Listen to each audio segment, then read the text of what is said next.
Hello students, welcome to EPG Pathshala.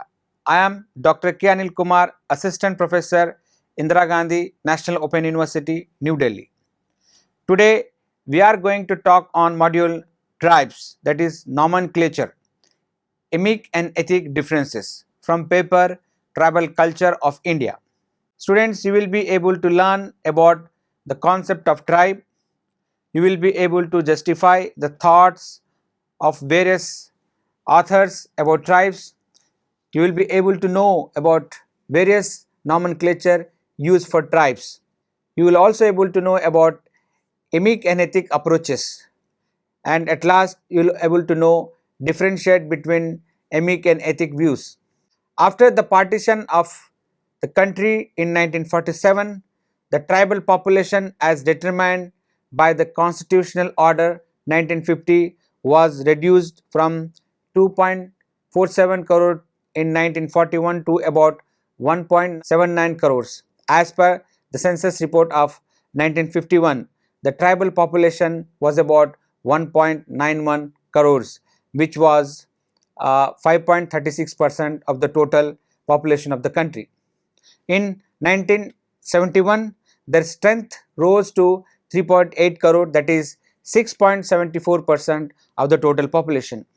In 1991, the total tribal population was 5.38 crores, which worked out to 7.85% of the total general population of about 68 crores. In the year 1991, the population of tribal population was 6.7 crore, which is about 8.08% of the total population. According to the 2001 census, the total tribe population stood at 8.4 crores, about 8.2% of the total population. About 350 tribes speaking more than 100 languages and dialects have been specified as the scheduled tribes in 21 states and 4 union territories.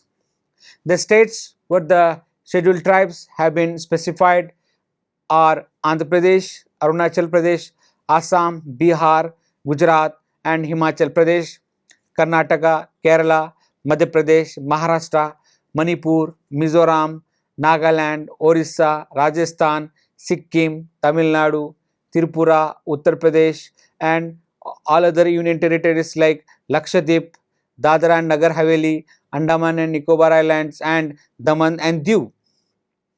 Tribes are not socially a part of Hindu social organization. They are distinct based on kinship, wealth and power, ritual, marriage, custom and culture. They have been exploited economically and socially by non-tribals of the country.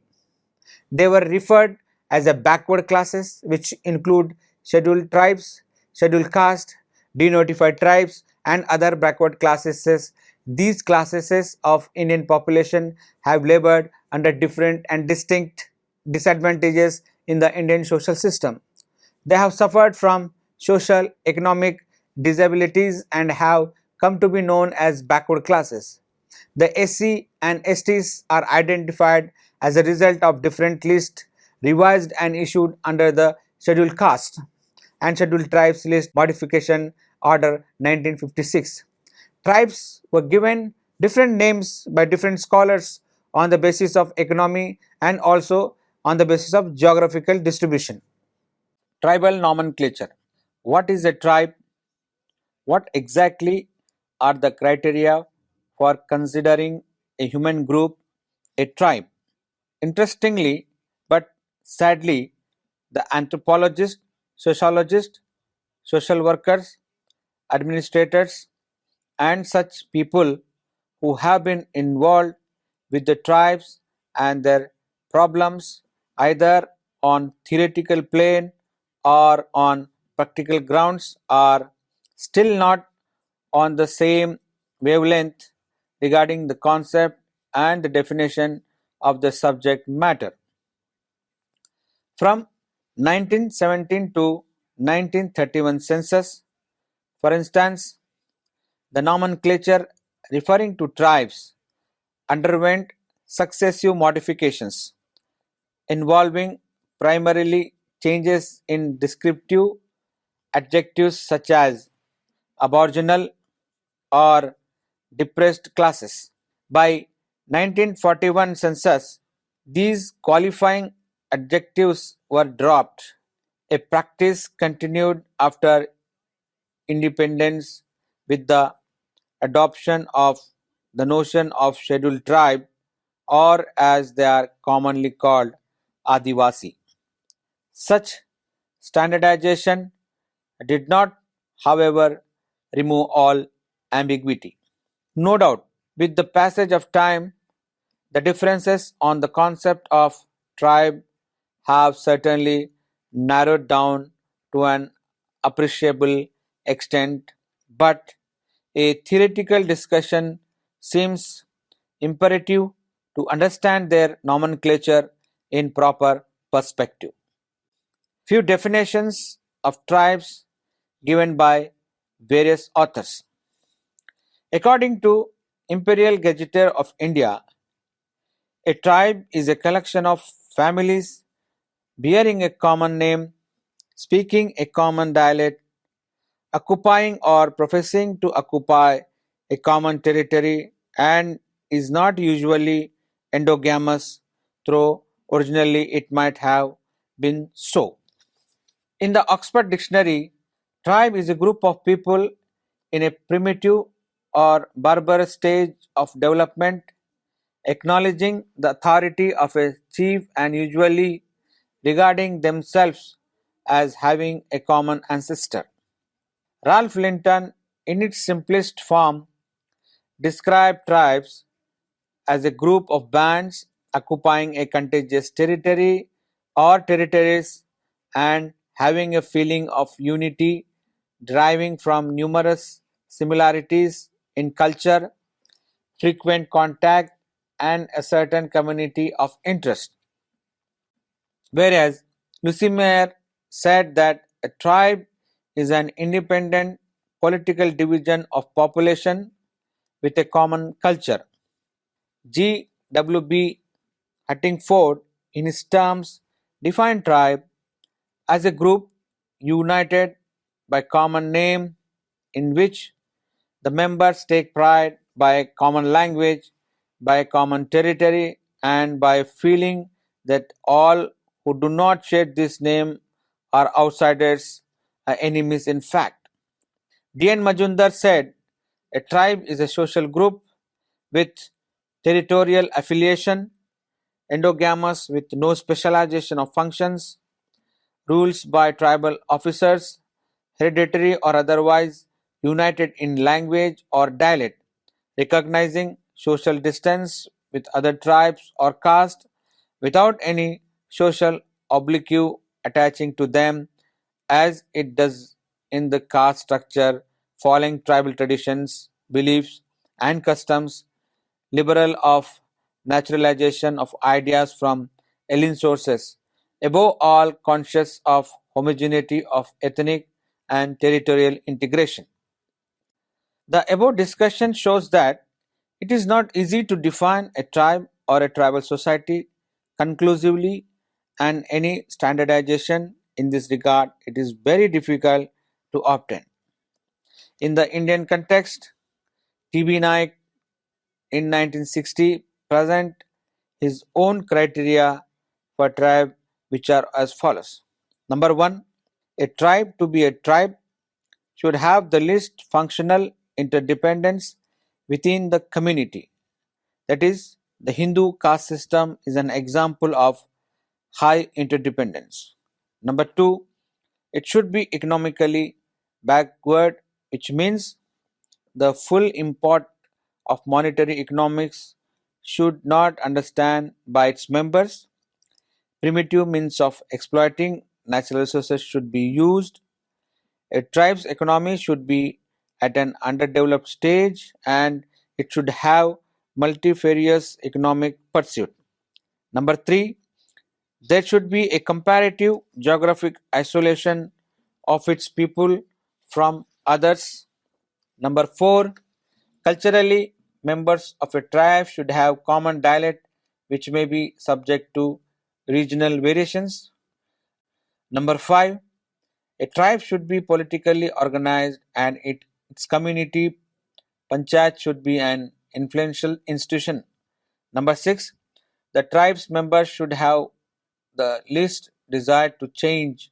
They should have a sort of psychological conservatism, making them stick to their old customs. And the last, number 7, a tribe should have customary laws, and its members might have to suffer in a law court because of these laws. So, the tribal India lives in hills, forests, and isolated regions.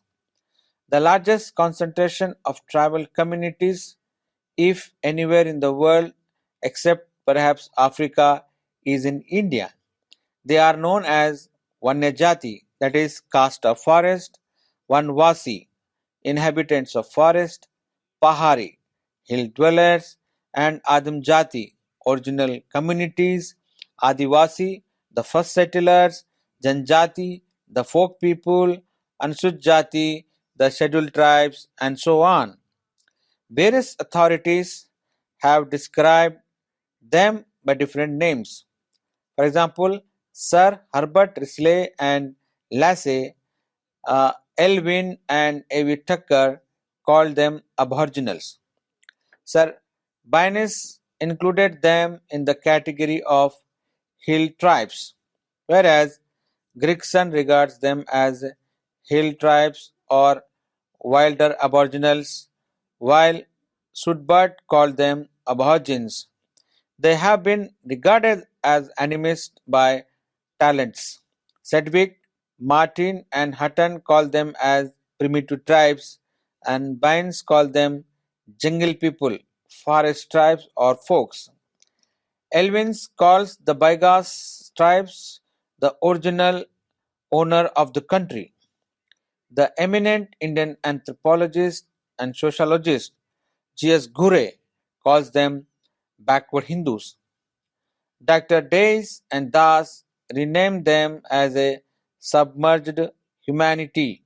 The tribal groups are presumed to form the oldest ethnological section of the national population, hence, the term Adivasi, that is, original inhabitants, has recently become current to designate these groups. Now we'll discuss about the Indian Constitution about tribal identity. The Constitution of India under Article 342 Clause 1 states that the President may, with respect to any state or union territory and where it is state, after consultation with the governor thereof by public notification, specify the tribes or tribal communities which shall for the purposes of the Constitution be deemed to be scheduled tribes in relation to that state or union territory as the case may be. Once this list have been promulgated, inclusion therein or exclusion therefrom can be made only by the Parliament Act or Article 342 Clause 2. The criteria evolved by the anthropologists to characterize an ideal tribal community for theoretical purpose, however, do not appear to be empirically related to communities that have been included in the list of scheduled tribes. The logical implication seemed to be that the communities which do not satisfy these criteria should not be considered as a tribes, still they are included in the list of scheduled tribes. The anthropological definition of tribe is a very useful tool for the labeling of social processes, but a scheduled tribe is a concrete assemble of persons recognized as such for operational purposes. The conception of tribe for the theoretical purpose of study of social processes and the recognition of scheduled tribes for operational purposes of integration needed need not be identical and under certain circumstances cannot be identical. For operational purposes, many people who are tribals according to theoretical anthropological conception may not be considered as scheduled tribes. Other peoples who are tribals according to theoretical conception may be considered also as scheduled tribes. The main purpose of the recognition of tribal and semi-tribal population under the constitution is to bring such population on par with other sections of population and integrate them with the mainstream of national life. It therefore logically follows the communities which are considered to be such as would require special measures for being integrated and for being brought on par with other sections of populations for operational purposes be recognized as scheduled tribes. Accordingly, certain communities are included in the schedule of tribes. This administrative action makes each community a scheduled tribe and entitles it to special protection and privileges. Notwithstanding the controversies among the social scientists regarding a universal definition of tribe and mode of their scheduling, the terms scheduled tribes, as they are known and described in the constitutional and administrative uses of the country, have been taken into account for the purpose of this study. These tribes are declared to be such by the President of India by the Constitution Scheduled Tribes Order 1950 and by the Constitution Scheduled Tribes of Union Territories Order 1951 as amended from time to time. Moreover, the words like tribes, tribals, tribal communities, estes, etc., whenever they occur, are used to mean the scheduled tribes as notified under these orders. Differences in emic and ethic approaches. Harris, in his book The Nature of Cultural Things, and more explicitly in his Rise of Anthropological Theory in 1968, deals with the contrast between emic and ethic approaches. The term emic and ethic are coined by Kenneth Pike in 1954, utilizing the last part of the word phonemic and phonetic.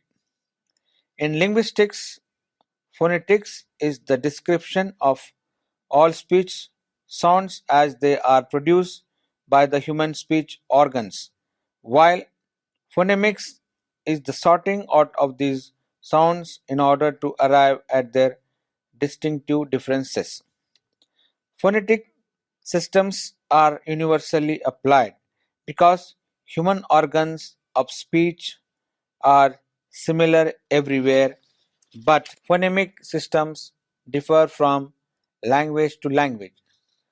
Because sound combinations and distinctive differences are unique to every linguistic groups, in terms of cultural behavior, ethic would provide a set of criteria capable of classifying all data into single system, while emic would attempt to discover the meaningful cultures. Ethic is classificatory and non-structural. Emic reflect the internal structural relationship found in specific cultural systems.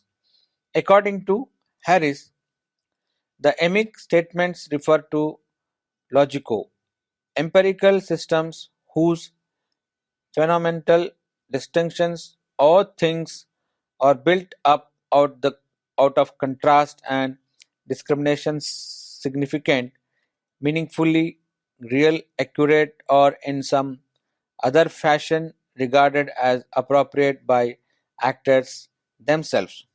As emic statement can be falsified, it can be shown that it contradicts the cognitive calculus by which relevant actors judge the entities are similar or different, real, meaningful, significant, or in some other case appropriate or acceptable.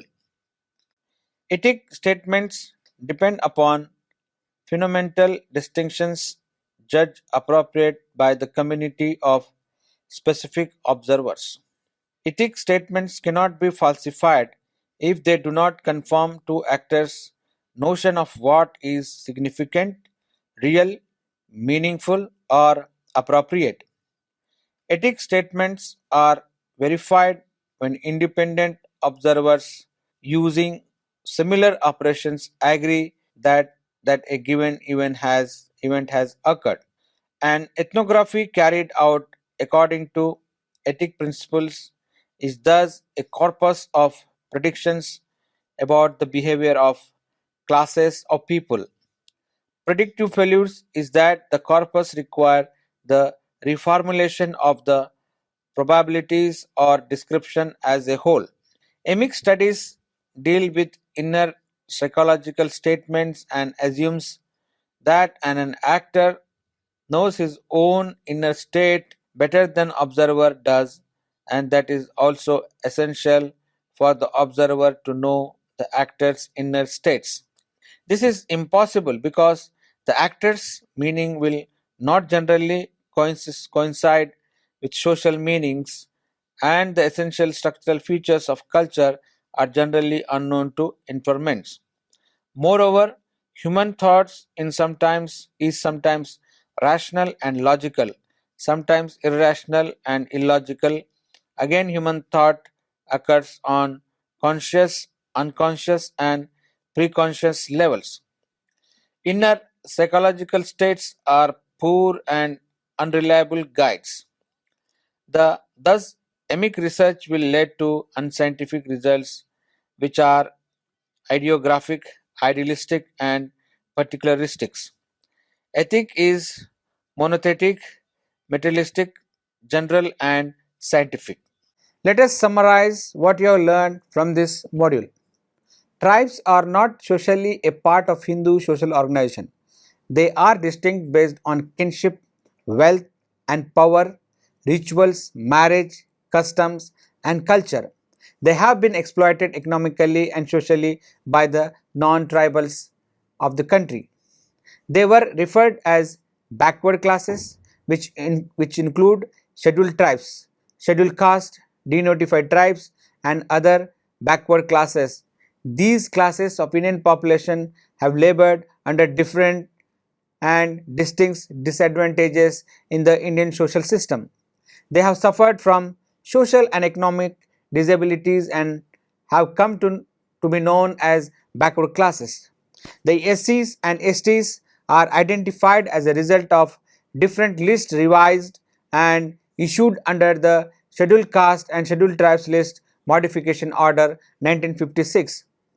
Tribes were given different names by different scholars on the basis of economy and also on the basis of geographical distribution. From 1917 to 1931 census, for instance, the nomenclature referring to tribes underwent successive modifications involving primarily changes in descriptive adjectives such as aboriginals or depressed classes by the 1941 census. These qualifying adjectives were dropped and practice continued after independence with the adoption of the notion of scheduled tribes, or as they are commonly called Adivasi. No doubt, with the passage of time, the differences on the concept of tribe have certainly narrowed down to an appreciable extent, but the theoretical discussion seems imperative to understand their nomenclature in proper perspective. The tribal India lives in hills, forests, isolated regions. The largest concentration of tribal communities, if anywhere in the world except perhaps Africa, or is in India. They are known as Vannajati, Vanvasi, Pahari, Adam Jati, Adivasi, Janjati, Anchut Jati, and so on. Various authorities have described them by different names. Sir Herbert Risley and Lassie Elvin A.V. Thakkar called them aboriginals. Sir Baynes included them in the category of hill tribes. Grigson regards them as a hill tribes or wilder aboriginals, while Sobert called them aborigines. They have been regarded as animist by Talent Sedgwick. Martin and Hutton call them as primitive tribes, and Baynes called them jungle people, forest tribes, or folks. Elvin calls the Baigas tribes the original owners of the country. The eminent Indian anthropologist and sociologist G.S. Ghure calls them backward Hindus. Dr. Days and Das renamed them as a submerged humanity. The tribal groups are presumed to form the oldest ethnological section of the national population, hence the term Adivasis, that is original inhabitants, has recently become current to designate these groups. Thank you.